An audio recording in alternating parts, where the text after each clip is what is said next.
welcome back to We Are Better Together, the space where we talk about real life, growth, and real connections. I'm your host, Deneen. And I'm your co-host, Sierrah. Today we're diving into something that shapes every part of our happiness, meaningful relationships. Right. And, we all want joy, peace, and stability, but so much of that comes from people we're connected to.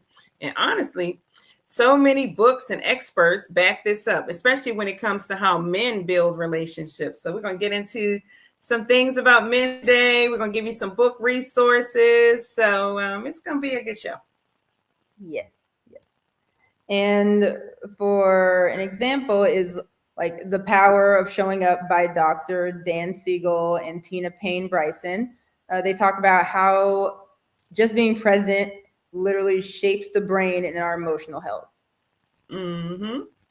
Yeah, books like Man Enough by Justin Baldoni and The Mask of Masculinity by Lewis Howes talks about how men often struggle with vulnerability, but when they embrace it, their relationships deepen in powerful ways. Imagine. You're too funny. Okay, Sierra. Whatever. Don't get crazy on it. So we're gonna talk about the first segment we're gonna talk about why relationships shape your happiness. Yes. Am I gonna start that, Sierra? Yes. So, okay. I can start it. No, I'll go ahead and start that. And this is what it talks about. It talks about how humans are wired for connection. When someone understands you, your nervous system calms down. Stress hormones drop. You feel grounded. And Brene Brown, that's one of the authors that we're referencing today, she talks about this in her book called Dare to Lead, how connections and vulnerability are essential to courage and emotional resilience. So, I mean, connections are important. Yeah, connections are important, and it's so difficult to be vulnerable, but it's so critical to like friendships and especially like romantic relationships. But I feel like it's one of the biggest things that most people struggle with. Um, uh, Even one good conversation can change your whole mood. And in The Whole Brainchild by Dr. Siegel, explains how relationships help regulate emotions, especially during stress. Yeah, no, absolutely. Okay, so meaningful relationships give you belonging, and belonging is one of the strongest predictors of long-term happiness. Stephen Covey talks about this in The 7 Habits of the Effective Families. He has so many books. I mean, gosh, this is a good one. He talks about how family and close relationships are the foundation of emotional stability. Yes. Because I mean, at the bare bones, like when you're going through a hard time, just having someone to speak to about it makes a huge difference. Oh my gosh. Yes, absolutely. I mean, I think that, just feeling like just not feeling like you're alone makes Yes. all the difference. I was recently listening to somebody talking about, I guess there was this person in London, and he got into this controversy thing about plagiarism and stuff, and he ended up committing suicide. And there was a guy that was talking about it, and he was saying how he had gotten to some situations where, people were coming at him really hard about some things. And he said that if he didn't have some meaningful relationships, he probably would have considered something like that too. So, I mean, that just tells you how important it is to have some real people in your life that you can count on, that you can call on. Yes, and feel comfortable being vulnerable with, because that's really the key. Because I mean, if you just call someone up and you pretend like everything's fine, you're not gonna get the same impact. Oh yeah, that's so good, right? Because then you talk about Lewis Howes has a book. It's called The Mask of Masculinity, and it breaks down how men wear masks. The tough guy mask, the stoic mask, and how those masks block connections. And so I think that it's a good reference on understanding, how men are operating in their everyday lives. Mm-hmm. Yeah, because I mean, I struggle with that, like putting the mask down, being vulnerable. So I mean, it could help women as well. Yeah, I mean, when those masks come off, I mean, men experience deeper joy, deeper intimacy, and deeper peace. So, I mean, it's important to just be able to be honest about, what's happening in your lives. I have a friend of mine that I believe that he doesn't have any real meaningful relationships. And what I mean by that, because when I say meaningful relationships, because we have a lot of relationships, we have a lot of people that we interact with, but a meaningful relationship is somebody that you can be yourself with, someone you can be real with, someone you can share your weaknesses. You can share when you don't know. I don't know, and I don't know. I'm feeling bad. I'm thinking bad things. I'm not thinking right. Somebody that you can just be honest with. And I just feel like that whenever I talk to him, I always feel like he's always hiding. That's what I feel. Mm-hmm. So yeah, I think we all know people like that. Yes. Yeah. Yeah. Okay. Sierra, what you got? Um. So. Okay. And we're gonna go to segment 2. Why relationships? What makes relationships meaningful? Yeah. Okay. So, let's talk about what actually makes relationships meaningful, because not every relationship is deep, and that's true. Right, Um, right, right. For me, the first thing is consistency, right? mhm. Meg Meeker talks about this in Strong Fathers, Strong Daughters, how presence and consistency shapes trust. So, by being present in people's lives and being consistent, they can count on you to be there, right? And then Mhm. when you're there, you're attentive. You are actually there. You're not going through your phone constantly, right? You're not even watching TV. A lot of times, you're sitting here with somebody, they're watching TV, you're talking to them. Yeah. So just not allowing distractions to, mess up the vibe, Sierra. Yeah, the vibe, yes. But I think when we're talking about like not every relationship is deep, I think that's like a really critical thing, because especially like when you're building friendships, I think there's pressure on trying to build friendships with people where you're always looking for your next best friend who like you can do everything with and they understand you and things like that. But there's also value in having more of a like casual friendship where you can just text them about something like every day, or like not anything too novel, and they're just there to like respond, and just like you just want someone to go to the movie theater with, or you just want someone to get a drink with. So it's just like there doesn't need to be pressure to only have like really deep relationships. You need both.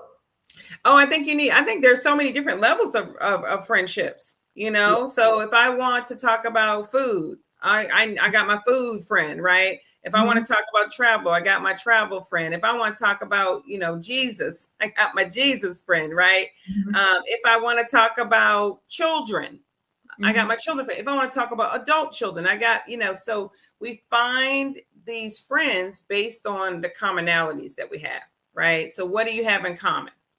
Yes. Right? And Mhm. then you lock into that. Because I think I was talking about this before, that I have a friend of mine that they would have parties, and they Mhm. would have people from every aspect of their lives. They would have grandma's friends, they would have the kids' friends, they would have their friends, they would have work friends, they would have everybody at these gatherings. And I would go there and I just would be like, oh my gosh, I was so overwhelmed because there were just so many different, you know, I don't know, different pieces going on at the same Mhm. time. Right. So Yes, yeah. and I know people who I know they're like connectors. They're people who have like a lot of different friends in a lot of different areas, and they've met them in different ways. Like something they're typically good at is identifying like who can interweave with certain people and not just forcing every group to be together. Yeah. That's a big piece, because like not everybody, just because you're friends with someone, you go share a friend, means that you should be friends. Like that's not the Yeah. case. No, I agree. I so agree with that. I mean, me, I'm pretty territorial, so I don't want to be having all these people around me at the same time with all these different little um reasons for being in the group. I don't want to talk to all of them. It's just, I like to have like, okay, I like to have intimate gatherings. So I want to have the gathering with these folks. I want to have a gathering with those folks. I just, and then we can be really specific about, our conversations. We can be really specific about our interactions. We don't have to, give people background stories, right? Yes. You know what I mean? So you got, every time somebody else comes in, you got to give them the whole background stories of this is how we met. Da, da, da, da, da, da, da. So for me, I like to have the intimate groups that I'm much more familiar with. But yeah, one thing about me is that and I do think that's the only reason I've like made it anywhere in DC and have like anybody to speak to, is because I can be brought most places. Like I can kind of just be brought into a room of people, and people are like, oh, okay. Right. Yeah. You don't pose any threat to people. I mean, you're pretty, I would say chameleon-like. Yes. It's also me being a Libra. I mean, is there something a little bit of a shapeshifter? Like, is there some mask play to that? I don't know, but 100%, I can like get in most rooms, and I'm just and here's a big part of it is I'm not very judgmental. Like, yeah, no, it's true. It's true. Anything that's not impacting me directly. Yeah. Like you can pretty much like people can sit there and just tell me something like wild, and I'm just like, do you? And I think that's why they keep inviting me. I think that's why they invite me places.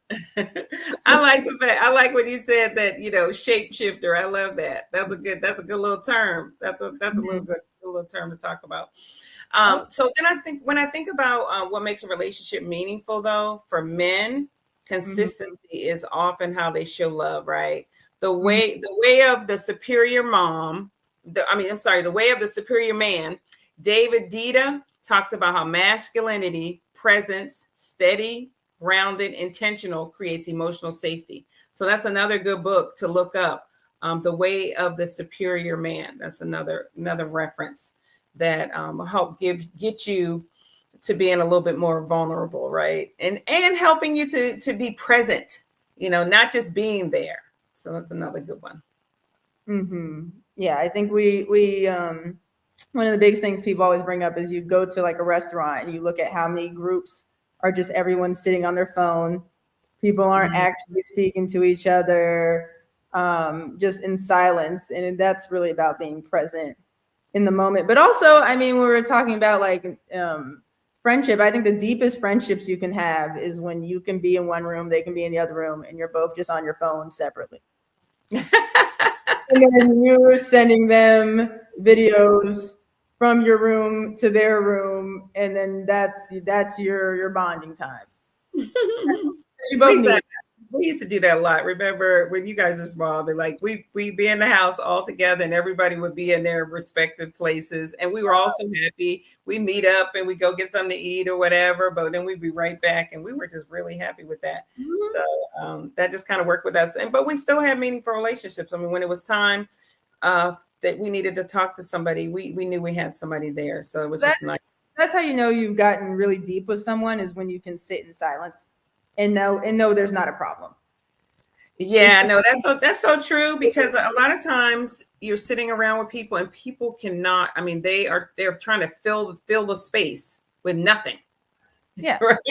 Well, it's just because they don't know you, and they don't feel safe. I mean, when you first encounter somebody, like silence could mean like, oh, they're annoyed by you. You said something wrong. They're confused. They don't understand what you said. They're bored. So, but when you really know somebody, like silence is just like, oh, that's just like natural, normal. Like, right. It's a peaceful time, right? It just, I mean, just a peaceful time. Cool. Yeah. That's what's going on. So yeah, I get that. Well, speaking of safety is huge. Feeling like you can be yourself without performing. Remember, it talked about that. That's true for women, but especially for men who've been taught to man up instead of opening up, right? I think that's a good reminder. Instead of manning up, how about open up with honesty, right? Yes. Let people know how you're feeling. Let people know what you need. Yes. And we say this all the time, like, especially women, like the biggest thing we want is men to be honest and to tell us how they're feeling, and to tell us how they're feeling when they're feeling it, right? Yeah. Because a Yeah. lot of times men, they like, even if they end up doing this, it's delayed. It's always Mm-hmm. way too delayed. And then I think they get upset because then women react to a delayed emotion. And then the men are like, see, I shouldn't have said anything. And it's like, Right. well, no, it's because all this other stuff followed after.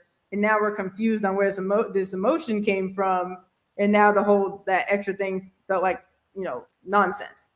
That's Um, true. Timing is important. I mean, it really is important. I think that, you got to know who you're talking to, but some people need it right away. Some people can't handle it right away. So you got to know who you're talking to. But I do think it's important to take care of it early.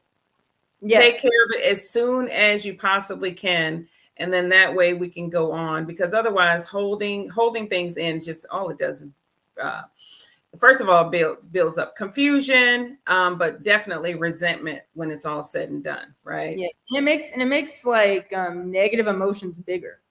Like it Yeah. makes something you're feeling negatively seem bigger than what it was, instead of you just saying something in the moment. Men are very reactive.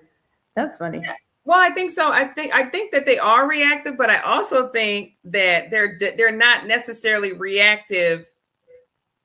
Honestly, they will react, but they don't necessarily react the way that they really want to at that particular time, because it takes some time to process. So if they react, they'll react out of anger, but they haven't processed it yet. And so that's why a lot of times men will come back later on and say, oh shoot, and they'll say something else, because it takes some time to process. So I think that we have to, as women, we have to make sure that we're not forcing them to give us a response or reaction, until they're ready. I mean, some men may be ready soon. I don't know. Yeah, I think something where like the emotions of men, it's like where they haven't been nurtured to like show like sadness, or like, oh, I don't feel good, or I feel, I'm like hurt or something.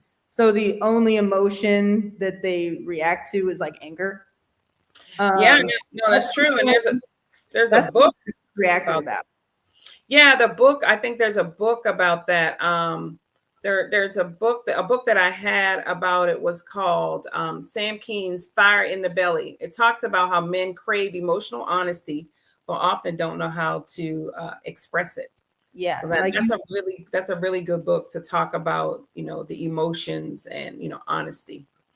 And then mhm. she said, "Oh, hey there, buddy." He said, "A lot of men don't react until they're comfortable enough." No, that's so true, and I think that is important, though. I think that's what I was talking about. I think it's important for us to make sure that we're not pushing them, because a lot of times what we'll do as women, we're like, give me an answer. I need to know. Tell me, and we're pushing them, and then guess what? They say something, but they're not saying what they really want to say. It doesn't come out right because they haven't processed it yet. So we have to give them some grace, give them time, and let them talk about the things that they want to talk about when they're ready. So thanks. Yeah, Terrence, how you doing, buddy? Yeah, And so I wanted to say, men and women, I think in order to feel safe, you have to have a reciprocity, right? Meaning that I'm giving, I'm going to need you to be giving to you. I need you to make me feel safe so that I can make you feel safe, right? So both people pouring into the relationship. And then there's another book out there by John Tyson. It's called The Intentional Father. Shows how intentionality builds strong bonds between fathers and children. Yeah. So I mean, I think that's another book. The question, like, I obviously the reciprocity, like for safety needs, is like really critical, because I know I'm sure everyone's been in a situation where like you're doing, and you're not getting anything back. You would never feel safe, because Right. then you end up feeling like you're not doing enough, or you're not doing something right, or like they're not understanding it, or it's the wrong gift, it's the wrong this, that, and the third. So if you give and then you're receiving, then it's like everything equals out.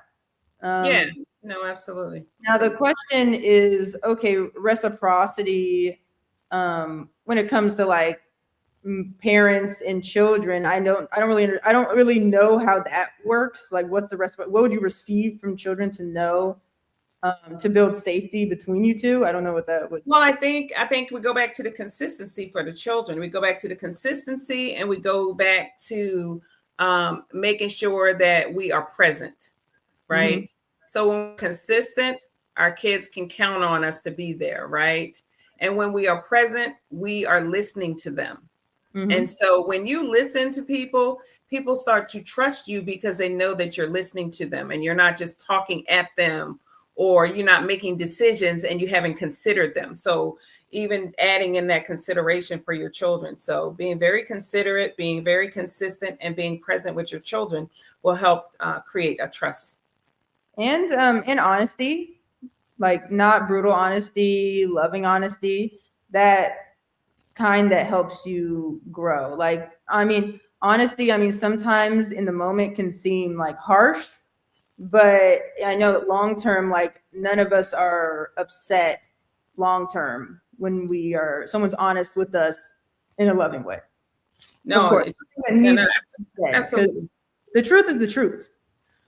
Like, it doesn't really matter like how it's said per se. It's the truth.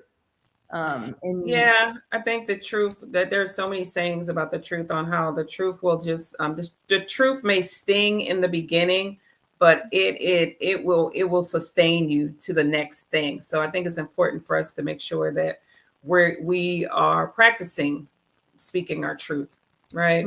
I think yeah, so. So that's good. Yeah, you say, and you said that, not honesty, but not brutal honesty, but loving. Yeah, I think that's great. That's really nice.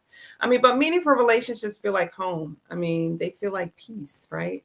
yes, like that's someone I knew said she knew the relationship she was in was different, was because she felt at peace with that person. She wasn't overly anxious, and I think that's a good sign. Like, even when you're friends, like if you feel at peace, you're not performing. I think that, or feeling like you're having to, like, prove yourself to Yeah, I someone. think so. I think so, but I do also think that some people don't know what real peace is, and I True. think that some people feel like when nothing's happening, when you're used to being in toxic relationships, they feel like when nothing's happening, they're, oh, I'm bored.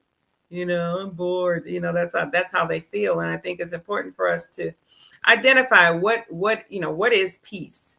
You Mm-hmm. know, what are you feeling when you feel that peace? When you identify that, I think that you'll be able to appreciate it a little bit more.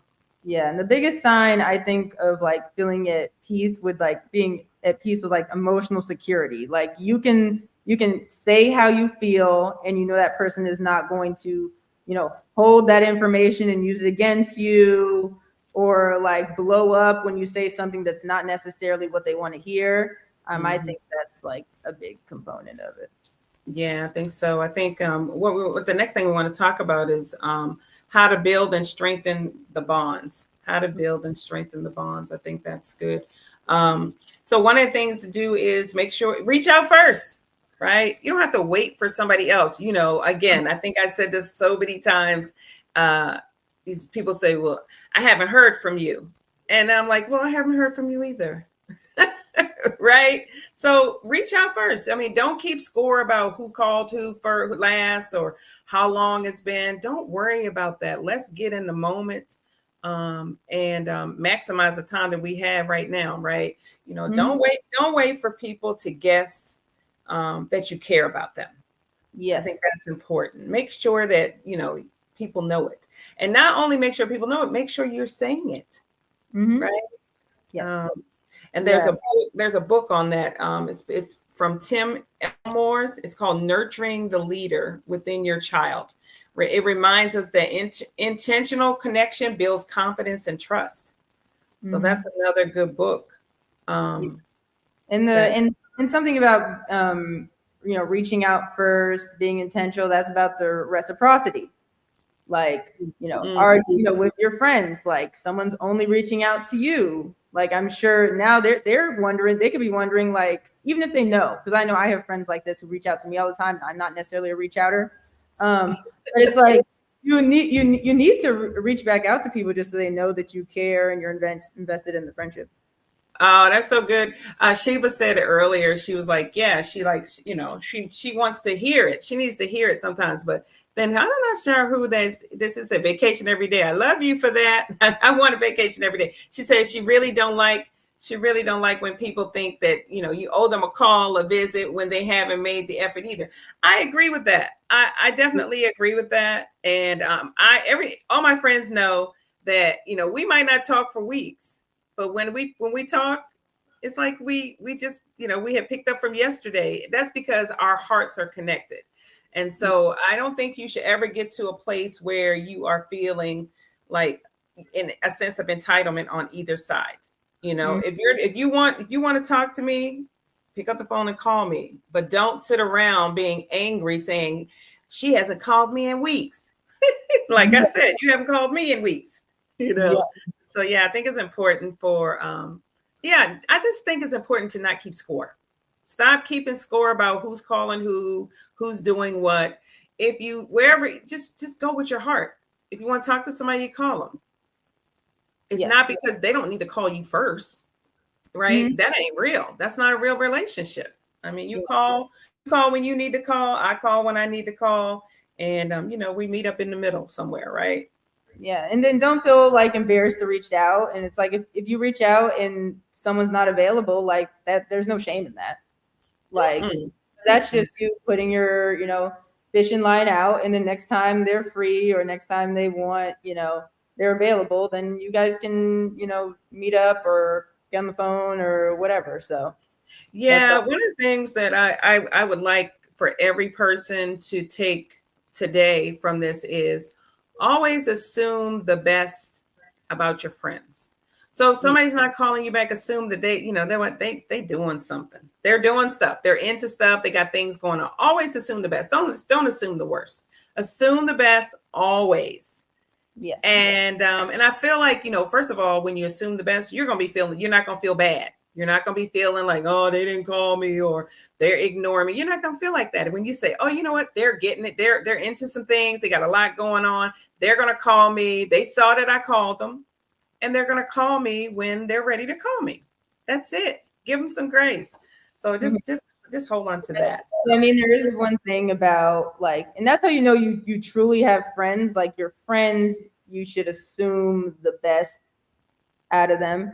But when you're interacting with people who you've seen in the past who are actively dodging you or actively using information you gave them against you or trying to dodge you intentionally, then you don't need to assume the best.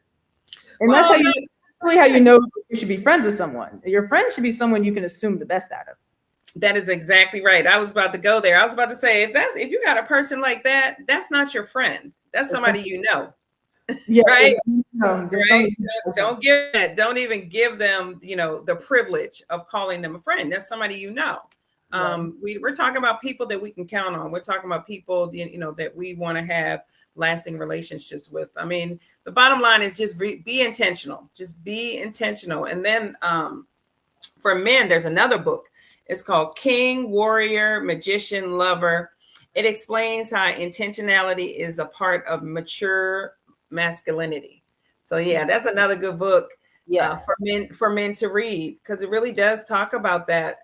As you grow as a man, you will see that being intentional is a part of who you are.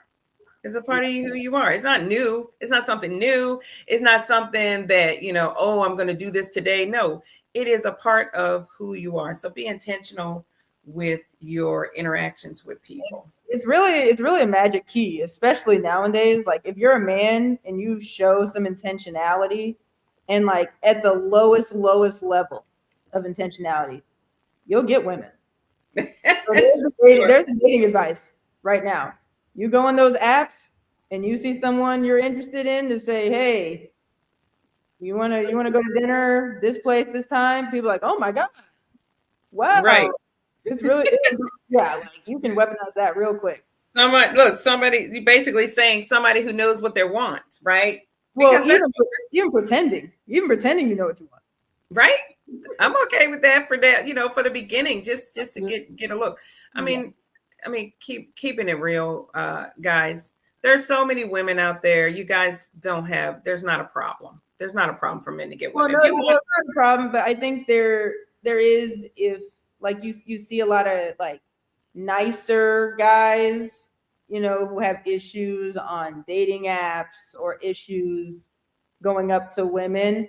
And it's like if they just and I think that's the biggest thing. Just know that if you go up there confident and you have a plan, you can get bumped up a couple notches. it's so So true. Confidence raises your status for real. confidence, intentionality, follow through, like because we don't see a lot of follow through. It's We true. don't. And looking the part, looking like you about your business. I think what do we see? We're saying look like you're going somewhere. Yeah. You see people, you'll see somebody. Matter of fact, I'll call my son out today. We were going to the movies and he said his slides on. I was like, slides? That's for the house. Well, the sad fact is he's tall, so he can wear the slides. Well, I mean, I equated it to the bonnet. I was like, the bonnet is for the bed. It's for your house. Yeah. Yeah. It's for your house. I mean, people have taken all these things. We created pajamas, all those things for lounging around in the house, and now they're taking it outside. Yes. What? Yeah. The bonnet outside is only kind of fine if you're going straight to the hairdresser. Yeah, maybe. Yeah. Like You get in your car, going to the hairdresser. Okay, Yes. all right. I guess I would buy that, but no, these people are That's weird.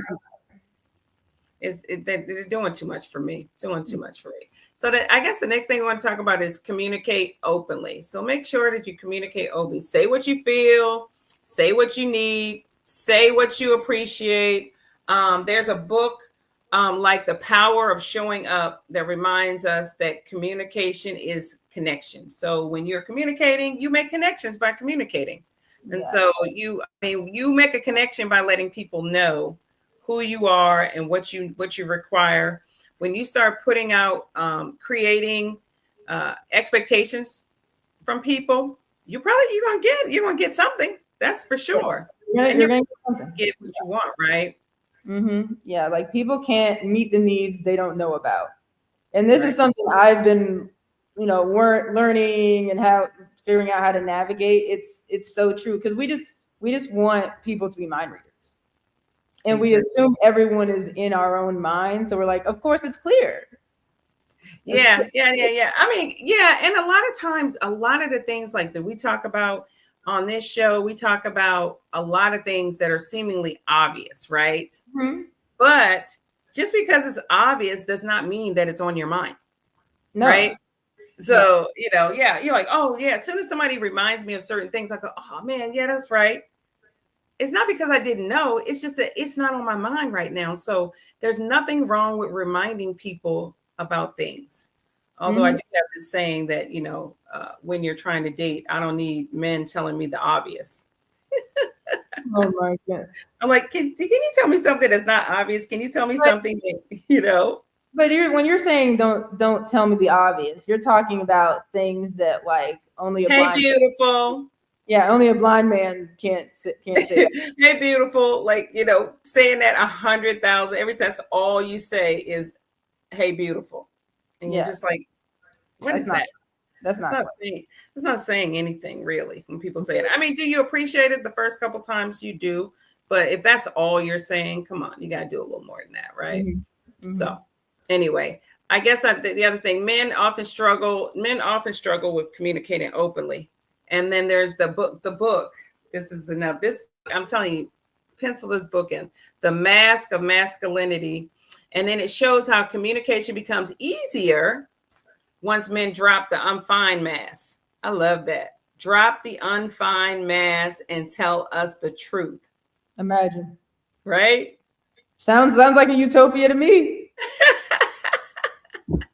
I don't know. I think it's with the, I think that's for most of us too, though, because a lot. I mean, we talk about a lot of women.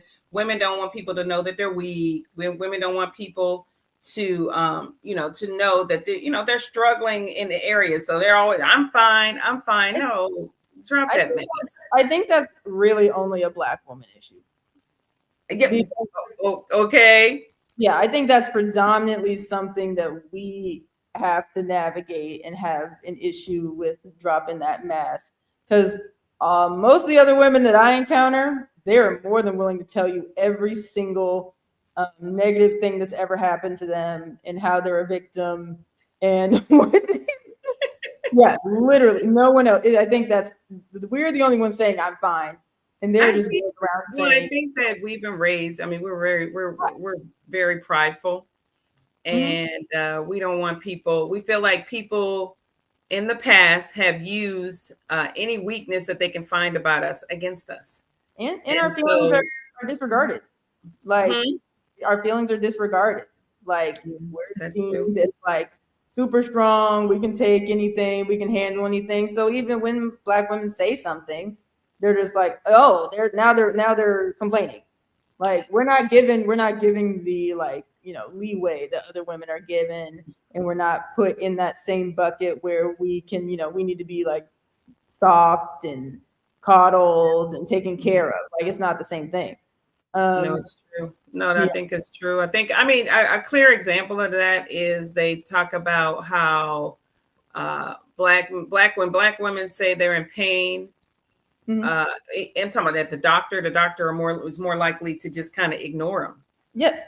And they ignore them immediately. As soon as they're like, oh no, she'll be all right, kind of thing. And you're just like, what? Yes, it's in Black women. I mean, that's why we have like high mortality rates with pregnancy, all these things. And also it's why it took so long for Black people to get affected by fentanyl, because the doctors were just not giving us painkillers. Well, there you go. Now there's a bright side right there. Yes, silver lining. It took us a while to get there because they weren't giving it to us. Now it's hitting. Yeah, we're getting it off the streets now, which is still not good. So that's funny. That's crazy. Really, it is. Mm-hmm. I think the next thing we want to talk about is practicing vulnerability. We talk about that all the time. I mean, everybody look at what is vulnerability, right? Just letting people know how you really feel, right? Letting people in. You can't build closeness from behind the walls. You can't do it. And Brene Brown, she's one of my favorite self-help authors, and she in her book Dare to Lead, she shows how vulnerability is the birthplace of connection. So when you're vulnerable, that opens the door for you to be able to make a connection with someone. But if you're not willing to say anything that is personal to you, anything that you care about, you're not going to be able to make a connection. That's the bottom line on that. No. And vulnerability doesn't mean oversharing. It means being real.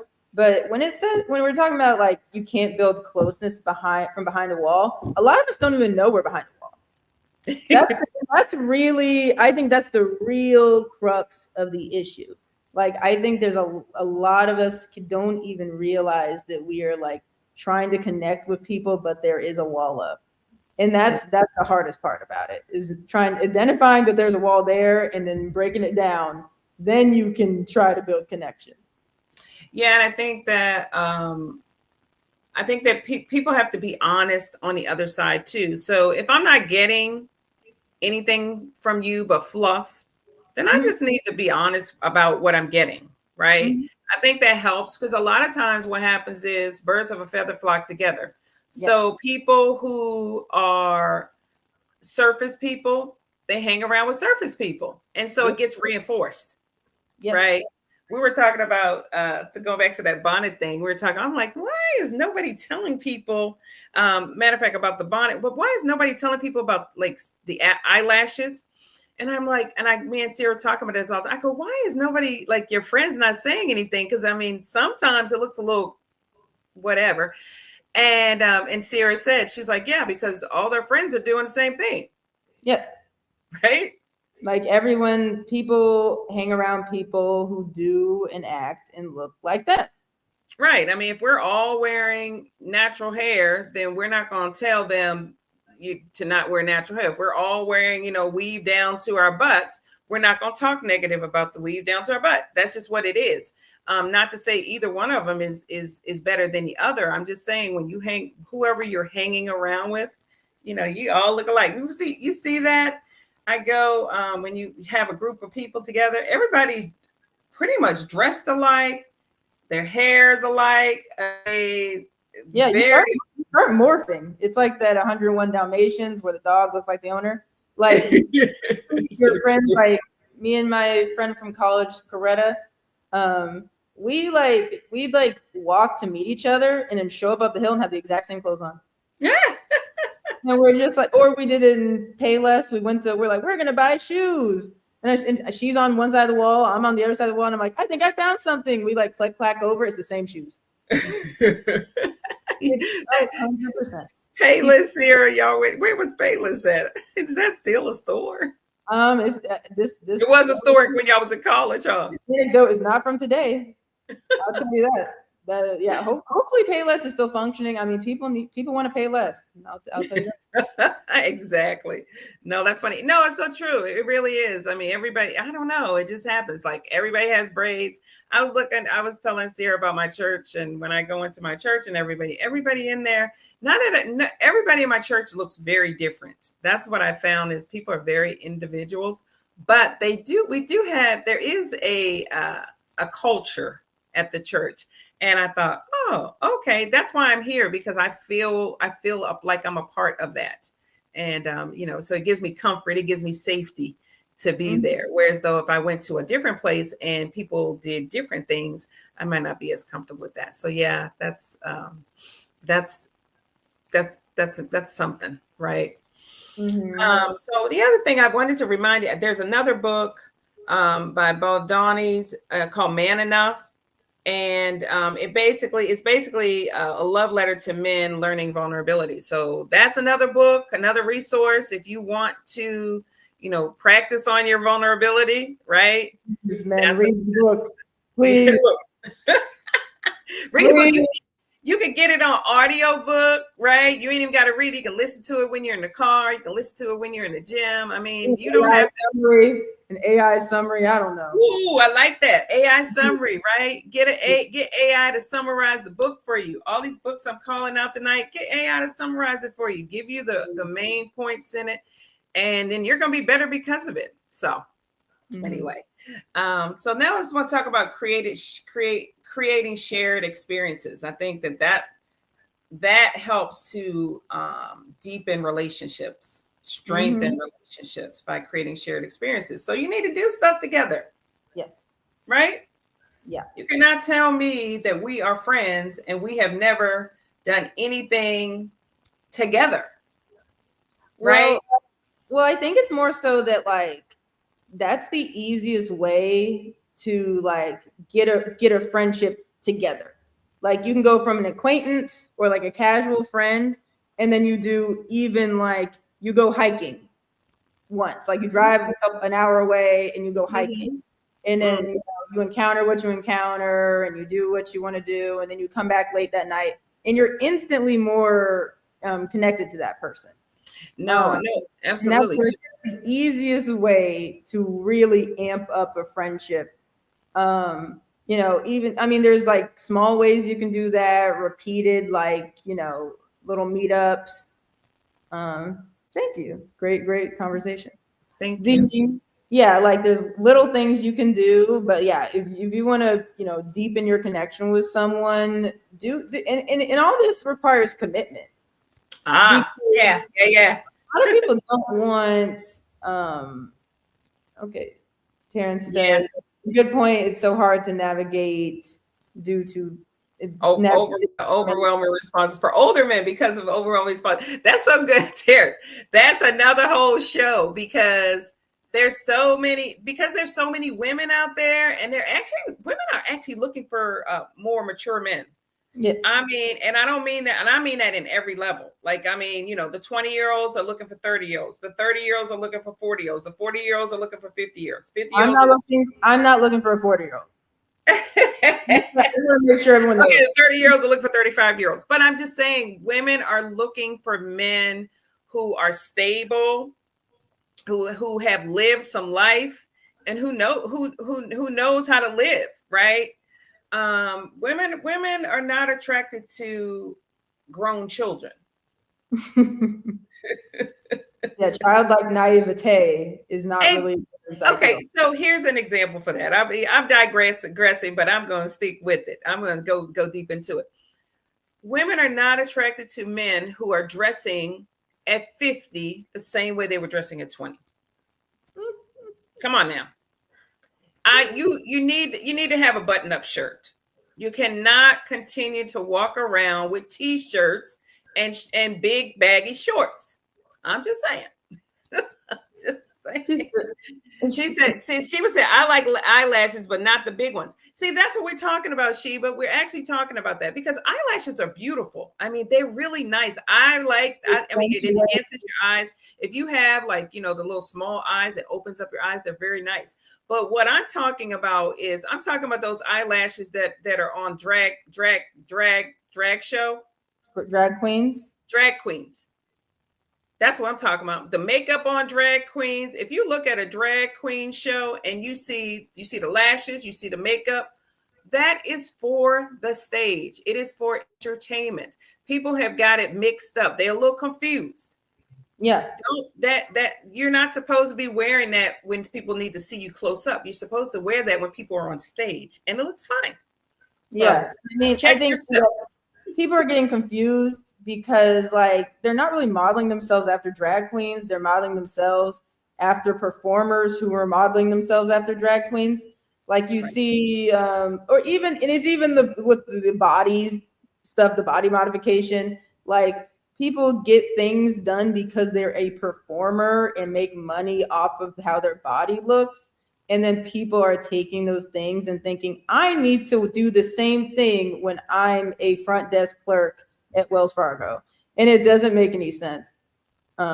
Most men, yes, Armand's saying I like natural beauty, no lashes or press on nails. Most men say this. Well, most men saying that because they like not having to pay for it. No. Yeah. Men like women who seem low maintenance. Because when men because you can say you like a natural woman, you can say all of those things, but those put together women with all their whatever, they get so much attention, right? Yeah. Is it positive attention? Maybe not, but they're getting a lot of attention. So you said we don't want potential, we want them already. Correct. I love that. Now, is that for men or women? Is that we want the men that's already ready, right? Yes, because because so many of us have been burnt by picking up a guy off the street based upon potential. Looking for help. Yes, because here's the thing: if that worked and it wasn't like a disaster 99% of the time, then a lot of women actually wouldn't have a problem with getting a guy that's in progress and helping them out. But so many women have been burnt by these fools who are just trying to figure out. And then as soon as they get to where they want to be, what do? Run to the next one.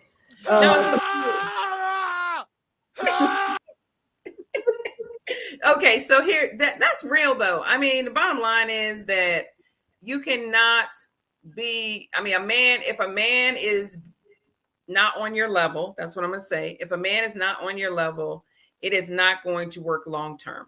Bottom line. It's truly, there's levels to this. Like if you're in college and he's in college, cool. No one has anything. No one has any clue what's going on. That is fine. It's just when you start getting to you live on your own and you have roommates, and then he's in his mom's basement. Right. What's going on? What's happening? That's when things start getting a little shaky.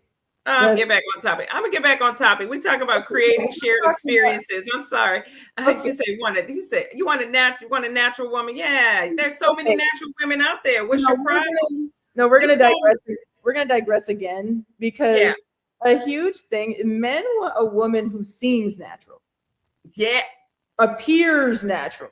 I like that. Yes, appears natural. Someone who just woke up, got in the shower, and just walked out.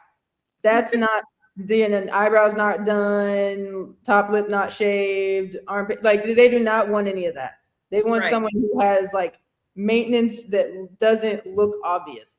Who was that? Somebody said, I'm enjoying these topics today. Keep up the flow of empowering each other. Thanks for pushing forward. I love you. Love you, love you, love you, love you, love you. Will do.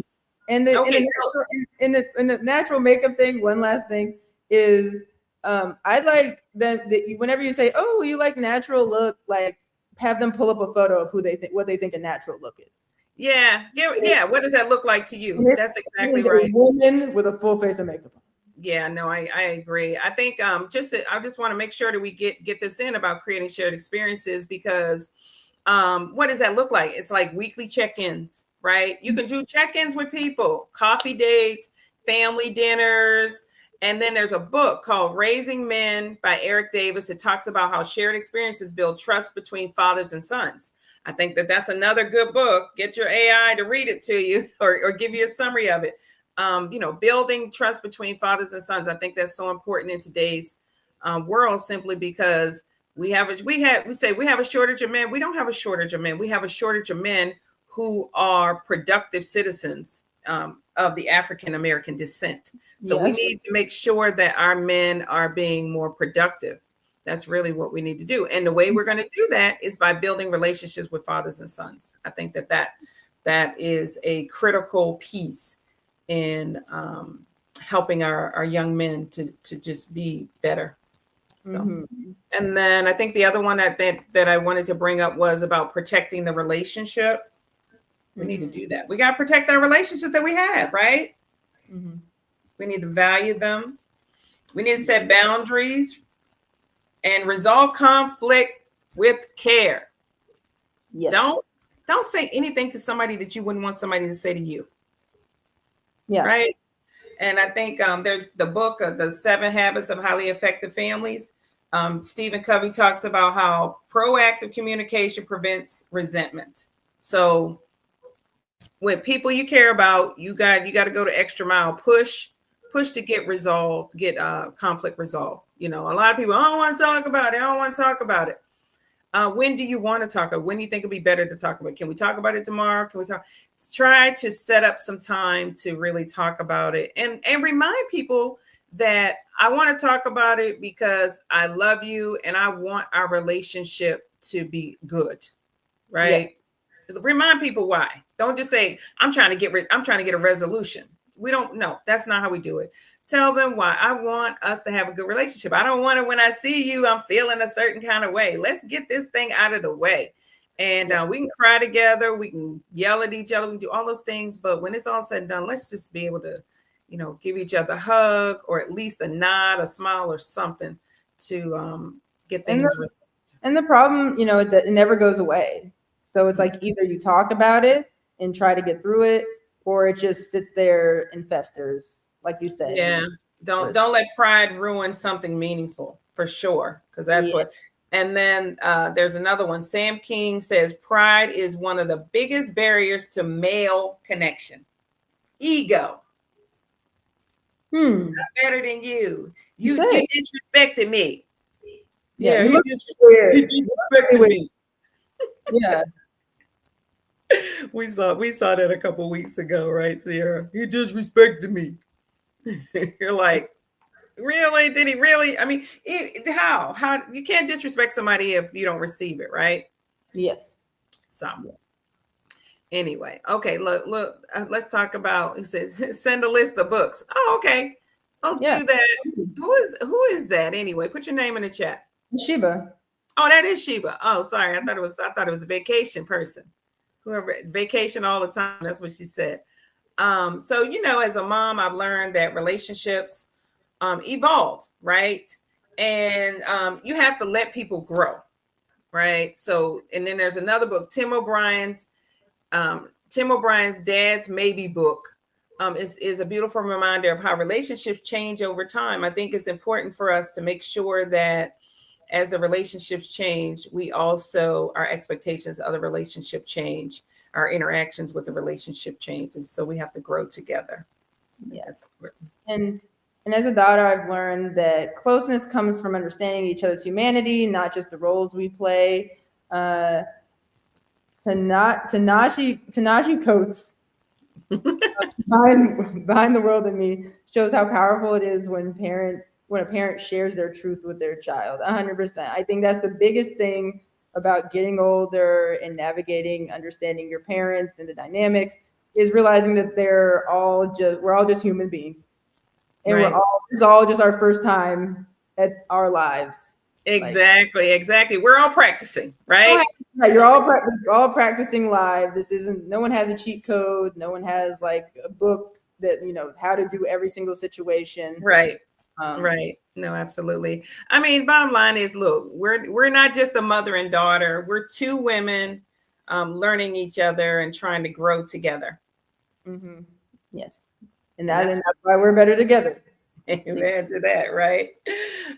So I mean, for you guys, so we're gonna close out, and we just give you guys a couple little things that you guys can do. Take a moment and think about the relationships that matter to you, right?